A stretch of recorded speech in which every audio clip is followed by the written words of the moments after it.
You've agreed to do an interview with the BBC. I don't think the concern's about the things I say. I think the concern is for the level of influence I have and the reach I have. I would argue that a lot of the things that are already out there inside of the legacy media and the matrix as a whole are far more damaging than the things I say. Is the concern about the influence you have being a harmful influence? Absolutely not. Exploited any women for Absolutely money? not. One of the witnesses answering the question. I know what I've done and I know the truth and I know that I'll be found innocent of this attack. You've got to get them to fall in love with you. Once That's again, coercion. I look forward to the BBC and the legacy media having to say not guilty and having to tell the truth. As I've said before, the only other person who's been found, despite absolute rigorous, destructive levels of investigation and prodding into my life, is this imaginary Sophie by the BBC who doesn't exist, and you've not mentioned that. Thousands of women come out in my defense. Because the problem is when women accuse you of serious crimes. You've got the police naming you by name as someone who has a harmful influence on children and on women in the UK and elsewhere because of the things you say, because of the way you present gender relations, the way you say men should treat women. That's very upsetting. You've also said that a woman's intimate parts belong to her male partner. I find it funny that you're sitting here saying that I've said I'm the most dangerous man in the world. What? That's not a crazy conspiracy theory. If that's your point, if that's your narrative you want to push, also say that good men luck. should be able to sleep with a lot of women outside marriage. And then we discussed at length on podcasts why rich men do it. You don't come here with a position of authority. And that doesn't matter if you're a man or a woman or from the BBC or the CNN. I'm here to answer your questions and be honest with you and do you a favor. Great. And I'm doing you a favor, I've done, which are 3 or 4 hours long.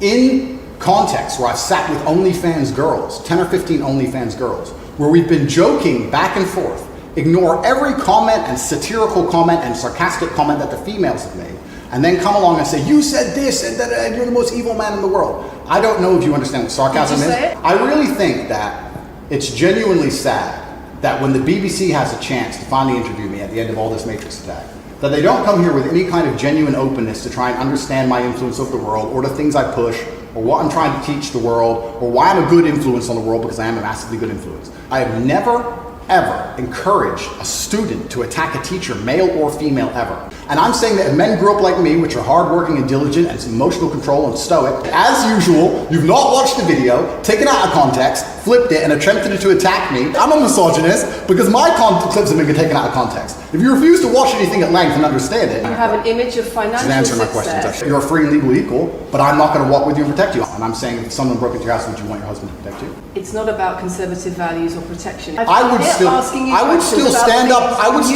to protect you. This has all been discussed, answers have been provided, so if we could please move on from this side of the interview, I would appreciate it. Do some genuine research, watch my Did you videos, answer my of question? course, watch my videos at length and truly understand what I'm doing. How many of the people who sign up for Hustlers University at $49.99 a month come to you because they see your social media comments? And once again, that's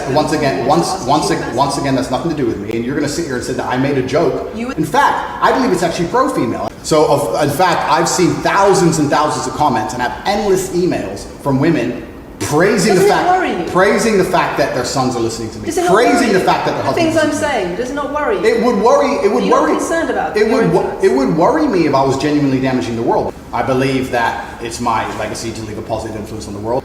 I spend $25 million a year feeding children, men, male children, and female children in Turkey, in Syria, in Iran, and Iraq. Do you think they believe it's disingenuous? No, I think they feel pretty good that Andrew Tate fed them. And to sit here and say that I'm a bad person now because I'm manipulating charity, because I'm using charity, that's all I've ever been trying to do. When women speak out against you online, disagree with what you say, would you like to say anything to your followers about how to behave in that? I don't think they should be insulted or attacked. And secondly, I think we should put on record that this interview is taking place in your house because you're under house arrest. If it were not for that, then we would have chosen another location. I am a positive force for the world and I teach children discipline. Some of the jokes I made 4 or 5 years ago on a YouTube channel that got 300 views. Do you believe you're the most influential man on the face of the planet?